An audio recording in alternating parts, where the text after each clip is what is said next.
This is Kevin Mayo, and today we're drinking Brewmaster Jack Ambrewsia, which is their Imperial India Pale Ale.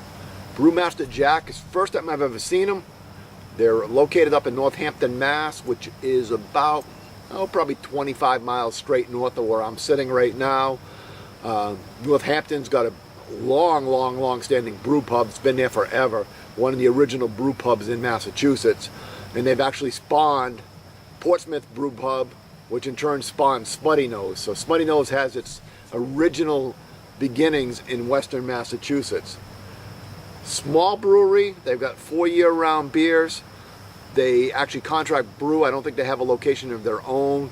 And he does make a big deal, the brewmaster makes a big deal out of trying to use locally sourced malt. It says right here, 25% of the grain used in this beer was grown in the Valley Malt in Hadley, Mass. So Valley Malt supposedly is only one of 2 malters east of Wisconsin, and they're using them. 7.7% alcohol by volume, 93 IBUs, and again in the description the brewmaster's talking about how this is probably his take on the West Coast. He's really talking about how they're trying to hop up the bitterness and keep the malt bill fairly low. So we're going to give it a crack and see what we got.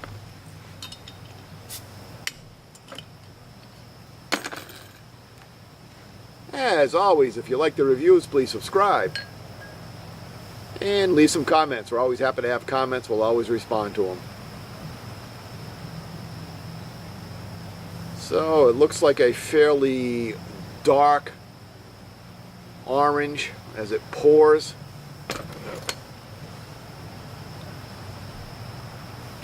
Massive carbonation. Bubbles are just streaming up to the top.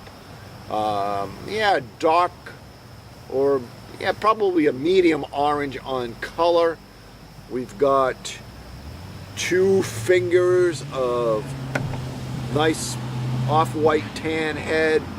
Again, I mentioned massive carbonation, reasonably clear, you can see right through it. Let's do the aroma. And massive aroma, citrus and pine.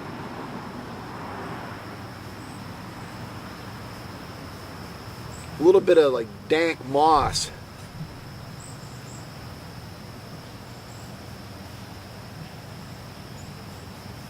Yeah, that's interesting. Like a dank moss, and it's not off-putting, but like a real earthy.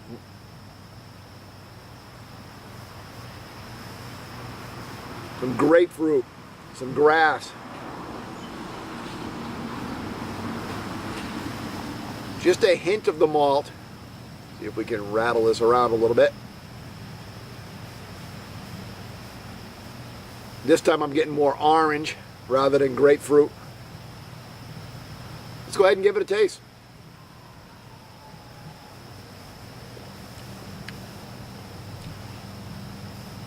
And it definitely leans towards West Coast. You get a hint of bread malt right up front, and then you immediately start getting bitter. And now I'm getting just a massive wave of bitter at the back end. However, it's better balanced than some of the other beers that I've tried. The one that comes to mind is Laughing Dog, Alpha Dog. That to me is just bitter for bitter's sake.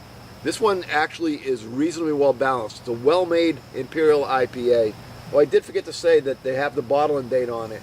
It was bottled on July 15th. Today is July 29th. So it's about 2 weeks old, a little bit over 2 weeks old right now. No, actually it's exactly 2 weeks old.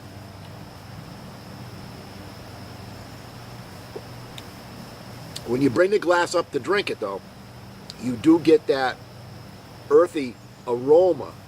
It's almost a little off-putting there because you don't expect that, but you don't taste anything like that.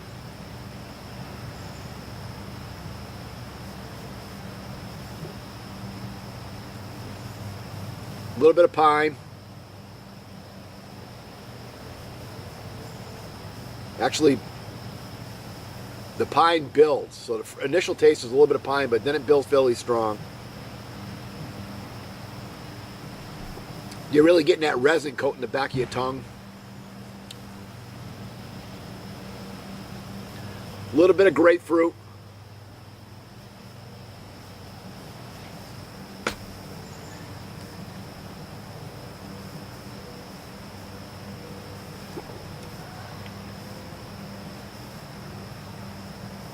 So, you get a little malt up front. You get some pine, some hints of grapefruit. You get quite a bit of bitterness at the back end, but it dissipates fairly fast. You get nice bitterness in the back of your throat when you're all done. It definitely is a hot bomb, 93 IBUs, but I think it's a very well done take on a West Coast IBA. Better than some other ones we've tried, and a lot of times you try these local guys, small nano breweries, micro breweries, especially when they're starting to bottle and they're trying to push the product out. They make, to me, an unbalanced IPA. They just make it bitter. It's a hard thing to do. It's hard to really balance it, to make it tasty yet bitter. So, what do we think of this overall? What are we going to give it for a score? We're going to give it an 88 out of 100. It's a nice IPA, or an Imperial IPA. It's drinkable. It has more flavor than you'd expect. I shouldn't say more flavor than you expect, but more flavor than you find in a lot of beers. So, very tasty. Till next time, keep drinking.